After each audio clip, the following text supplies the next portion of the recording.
ஏய் அங்க என்ன கயிறும் கட்டியா தொங்குது? பெயிண்டிங் வேலை நடக்கும். ஓ, அப்ப உள்ள பெயிண்டர்ஸுங்க இருக்காங்களா? ஒரே ஒருத்தர் இருக்கான். அவன் பேர் கோபாலு. 1 மாசமா அடிச்சுக்கிட்டு இருக்கான். தென்காசி பக்கத்துல தோப்பு பார்த்துட்டு இருக்கவங்களுக்காண்டியே சூப்பரான சைட்டு சேலுக்கு கொண்டு வந்திருக்கிறோம். சக்சஸ்ஃபுல்லா பேஸ் 1 பேஸ் 2 முடிச்சு பேஸ் 3 சேலுக்கு கொண்டு வந்திருக்கிறாங்க. அமைஞ்சிருக்கிற லொகேஷன் எங்கன்னு பாத்தீங்கன்னா மேற்கரை அடைவியனார் டேமுக்கு பக்கத்துல தான், திருமல கோயிலுக்கு அப்படி பின்புறமா நம்மளோட தோட்டம் சேலுக்கு வந்திருக்குது. 20 அடியில ப்ராப்பரான ரோட் அப்ரோச் கொடுத்து 25 சென்ட்ல இருந்து உங்க தேவைக்கு தகுந்த மாதிரி இந்த சைட்டை நீங்க எப்படினாலும் எடுத்துக்கலாம்.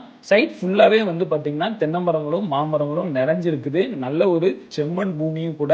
இன்வெஸ்ட்மெண்ட்டுக்கு ப்ராப்பர்ட்டி பார்த்துட்டு இருக்கவங்களுக்கு இந்த இடம் ரொம்ப நல்லாவே சூட் ஆகும். புதுசா வர கொல்லம் டு திருமங்கலம் ஹைவேஸ் நம்ம லொகேஷன்ல இருந்து கரெக்டா ஒரு 2 கிலோமீட்டர் டிஸ்டன்ஸ்லயே அமைஞ்சிருக்குது. தென்காசியை சுத்தி நல்ல ஒரு தோட்டமா பார்த்துட்டு இருக்கவங்களுக்கு இந்த இடம் ரொம்ப நல்லாவே சூட் ஆகும். இந்த இடத்துக்கு ஸ்டார்டிங் பிரைஸ் வந்து பாத்தீங்கன்னா சென்ட்டுக்கு 32,000 இருந்தே இருக்குது. ப்ராப்பர்ட்டியை சைட் விசிட் பண்ணணும்னு நினைச்சீங்கன்னா டிஸ்பிளே நம்பருக்கு கால் பண்ணுங்க, பார்த்துக்கலாம்.